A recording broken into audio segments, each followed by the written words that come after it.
Hasil keputusan rapat hari ini berarti untuk pergantian pengurus DPW ya. Hasil keputusan rapat Rakerda hari ini akan diadakan pergantian terutama pengurus DPW yang tidak aktif karena kita membutuhkan pengurus-pengurus yang siap dan kerja langsung turun ya. Juga untuk beberapa DPD yang sudah mendapatkan SK tapi tidak bisa berjalan, nanti mohon untuk dibikin pengurus baru lagi, akan diterbitkan SK baru. Nah, program-program yang dari DPW sudah saya sampaikan tadi, yaitu untuk penghijauan indoor terkait sotako oksigen ke beberapa kantor. Nanti jadi per kantor itu membeli sekitar 5 atau berapa, minimal 5 pohon ya ke Komnas, dirawat di kantor selama 1 tahun. Setelah itu nanti akan diambil untuk ditanam di luar, yaitu di luar di area yang lahan yang rusak, di pegunungan-pegunungan yang kemarin rusak seperti di Brebes, di Kali2 mungkin kayak gitu ya. Itu dari saya selaku Ketua DPW Jawa Tengah. Dan terima kasih yang sudah hadir ini dari Banyumas, dari pengurus DPW juga ada yang hadir, dari Cilacap, Kudus, Banjarnegara, juga dari Brebes, juga dari Kehutanan CDK 6 ya. Terima kasih sekali atas waktunya. Mudah-mudahan semua program Komnas PPLH Jawa Tengah berjalan lancar. Itu aja mungkin dari saya Pak ya. Izin menambahi, dari Cabang Dinas Kehutanan Wilayah 6 akan memberikan dukungan terhadap Komnas PPLH Jawa Tengah sebagai berikut. Yang pertama, dalam bentuk sumber daya manusia, di mana kita punya lebih dari 35 orang penyuluh kehutanan yang siap membantu bapak-bapak, ibu-ibu di lapangan. Seandainya sudah kenal, sudah enjoy, silahkan berkolaborasi apapun kegiatan itu. Yang kedua, kegiatan yang bisa kita dukung yaitu yang pertama vegetatif Pak. Vegetatif itu bantuan bibit yang biasa kita tanam, seperti kemarin kita di Banyumas bersama Ajendam menanam 2000 bibit di Somagede. Saya hadir mewakili Bapak KCDK, Ibu Nuni juga hadir, Pak Ketua juga hadir, kemudian Pak Kepala Ajendam dari Semarang hadir, banyak banget yang hadir. Terima kasih. Seperti itu Pak, contohnya di mana bibit itu berupa bibit produktif. Bibit produktif itu berupa buah-buahan, kemudian MPTS yang lain, juga untuk bibit mata air Pak, jengkol atau kluwek dan sebagainya. Yang kedua itu kegiatan konservasi di lahan kritis. Sebagai contoh adalah bangunan konservasi tanah Pak, bisa dam penahan, sumur resapan, biopori dan sebagainya, dan itu sudah sejalan dengan dinas LH setempat. Yang ketiga, kita akan memberikan dukungan berupa fasilitasi CSR Pak. Nanti Cilacap kami sudah paham, dibantu Pak Sismujidi nanti. Kemudian di Banyumas, Banyumas juga ada, yaitu di Banyumas mungkin Pak DPP Banyumas sudah paham mana-mana yang bisa diandalkan CSR-nya, seperti semen Bima, kemudian teman-teman yang bergerak di Galian C. Insya Allah apabila kita bergandeng tangan akan didapat hasil yang maksimal. Demikian dari CDK 6, terima kasih sebelumnya. Memang dalam tahun 2025 ini ada beberapa kegiatan yang akan kita laksanakan, antara lain rehabilitasi sumber mata air, kemudian pelestarian hutan mangrove, kemudian rehabilitasi hutan lindung, kemudian ini juga akan diadakan sosialisasi Taman Nasional Gunung Slamet, mudah-mudahan tidak terlalu lama lagi SK-nya dari Kementerian Jakarta sudah turun, karena sudah oke dari 5 kabupaten, bupatinya sudah menyampaikan oke siap untuk bisa dilaksanakan. Ya minimal itu yang akan dilaksanakan, dan bagi teman-teman DPD yang sekiranya perlu untuk merevisi kepengurusannya, mohon segera saja untuk bisa dilaksanakan. Seperti Cilacap, tolong untuk segera berkomunikasi ke pengurus yang kemarin dilantik. Ya ini mau lanjut atau ini, karena sampai saat ini nggak ada komunikasi. Begitu dilantik sudah nggak ada beritanya gitu loh. Padahal mitra-mitra kerja yang ada di Cilacap sebagian ya sudah berkomunikasi. Ini gimana ini? Kalau enggak ya tetap aja jalan seperti yang sudah menggunakan Pak Wahyono dan lain-lain yang sudah melaksanakan gitu loh. Jadi sekaligus memperkenalkan wadah baru di masing-masing kabupaten. Kiranya itu yang bisa kami tambahkan, dan syukur alhamdulillah kami sudah saling mengenal, ini baru pertama kali, sehingga tidak melalui WA saja ya, kita kadang-kadang kenal nama juga, sebenarnya arahnya sejen gitu loh. Ya ini sudah, nanti sekali tempo saya mau main ke Banjarnegara, ngopi di Kafe Kebul Pak ya. Saya lupa tadi kopi apa ya, mau ke Kopi Kebul. Terima kasih. Kami akhiri wassalamualaikum warahmatullahi wabarakatuh. Ya, mungkin barangkali ada yang mau bertanya. Saya Tri Prianto, saya wakil ketua di DPW. Saya minta maaf tadi agak terlambat. Tapi yang pasti adalah secara organisasi kita akan kuatkan secara internal dulu Pak. Kita akan kuatkan secara internal, kita pastikan organisasi ini punya legalitas kuat, secara internal kuat. Tim kita saya percaya teman-teman aktivis semuanya ya. Tinggal nanti bergeraknya ke kanan kiri ke depan ke bawahnya, kita akan terkoordinasi dan terstruktur dengan baik, dan bagaimana menjadi bagian dari pemerintah. Pastinya kita akan menjadi bagian dari pemerintah untuk bicara mengenai lingkungan hidup. Mungkin itu Pak masukan dari saya. Dan saya harapkan ini menjadi sebuah semangat bersama di acara rakerda ini. Nanti untuk depannya, insya Allah kita akan coba untuk lebih baik.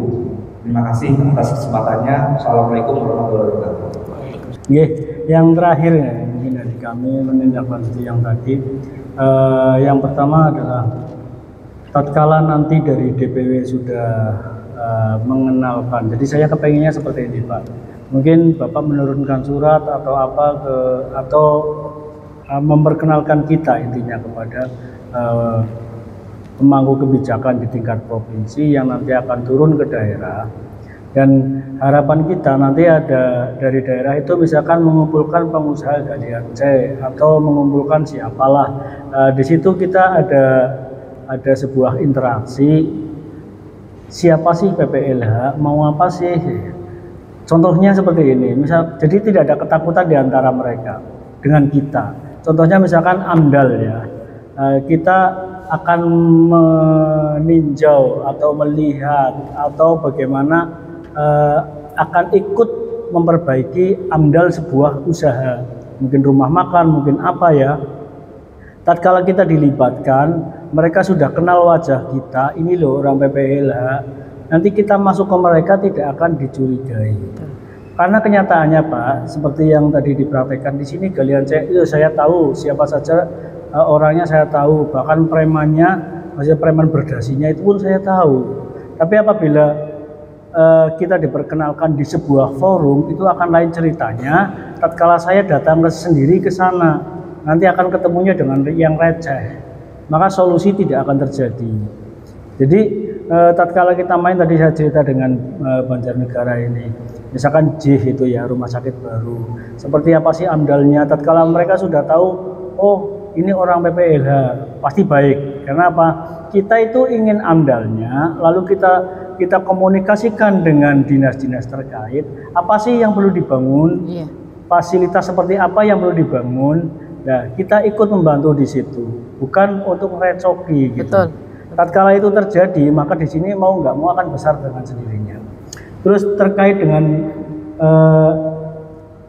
Bima tadi ada dari Pak Arief, bukan Bima. Kemarin sore saya baru survei Pak, pulang rumah itu tengah malam. Jadi saya datang ke paling ujung barat itu, galian yang paling ujung barat.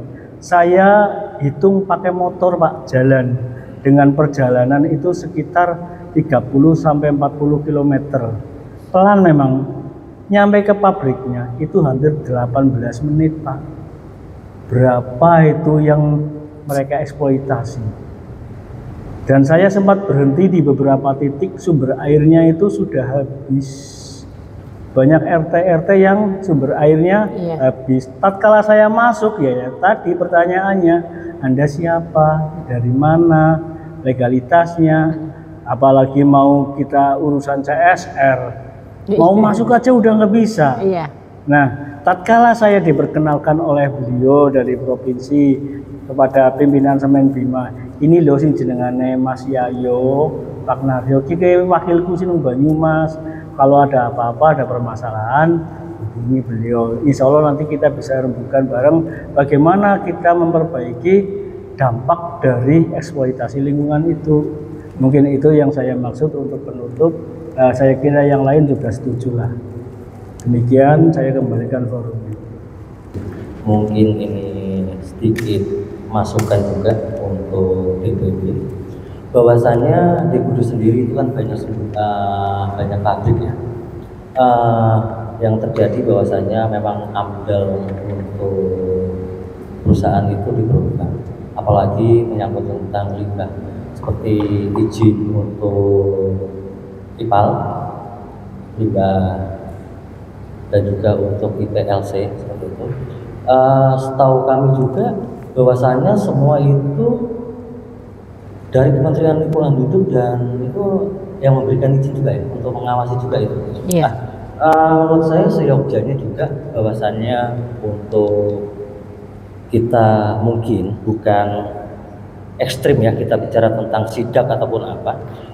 Bila mana kita ingin melihat itu, kita kan juga wajib dari DPW yang seperti tadi saya sampaikan Bu Nundi untuk lawyer ya tentang itu, karena kita masuk ke perusahaan itu yang tanda kutip mungkin dari rekan-rekan tadi hanya sampai di depan pintu dan kita tidak bisa seperti itu. Tapi kalau ini kan sebagai tugas kita juga ya di lingkungan itu untuk AMDAL maupun untuk limbah IPAL maupun untuk limbah cair gitu, itu kan perlu juga kita melihat dan kita juga mengetahui perizinan sampai mana. Itu yang pertama, karena semua juga ada aturan juga dikelola oleh Kementerian Lingkungan Hidup yang kita mengawal seperti itu. Jadi mohon seyogyanya kalau untuk seperti itu dari DPW menyediakan tim. Sudah ada. Kalau memang sudah ada ya kita secepatnya nanti yang perlu yang mana nanti kita bisa mengajukan ke DPW seperti itu. Ya mungkin seperti itu aja. Terima kasih. Assalamualaikum warahmatullahi wabarakatuh. Waalaikumsalam. Baik, saya jawab dari Kudus ya, mungkin juga dari kabupaten yang lain. Untuk izin IPAL, AMDAL, juga galian dari DPW itu ada. Nah, kalau dari DPW masih kurang mantap, DPP sudah siap. Di DPP bagian limbah itu ada beberapa yang di sana, begitu ya, sudah siap semuanya. Tinggal kapan dari DPD tersebut membutuhkan DPP. Jadi DPP itu banyak banget, ada yang dari kementerian juga di sana, ada Pak Husni, ada dari Kementerian Kehutanan Pak Isnin Soiban, ada Bu Haruka, Dirut Sampah Indonesia. Jadi sebetulnya di DPP itu semuanya ada Pak, gitu ya. Jadi tinggal DPD-nya membutuhkan di bidang apa, siapa yang dibutuhkan. Nah nanti saya tinggal rekom ke DPP. Itu seperti itu Pak. Sama dengan izin kayak galian C, kita di sini nanti jangan seperti preman, turun tutup. Nah, itu bukan. Kita di sini itu menjembatani ya antara masyarakat dengan pemerintah. Jadi galian yang belum berizin itu nanti kita tawarkan bantu membuat izin, itu seperti itu. Mungkin kayak gitu. Ada masukan lagi dari DPD lain? Mungkin Banjarnegara sama dengan perizinan, insya Allah kapan Bapak membutuhkan, kami siap untuk di bidangnya. Di bidang hukum sudah ada, di bidang perizinan ada, di bidang sampah ada, di bidang sebenarnya kehutanan ada, pertanian ada, pariwisata kami sudah ada semuanya. Jadi lengkap di kami gitu. Jadi tinggal DPD tersebut aktif-aktifnya saja. Aktifnya DPD. Kalau ini kan sebenarnya luas banget tuh. Komnas itu luas banget. Lingkungan itu luas banget.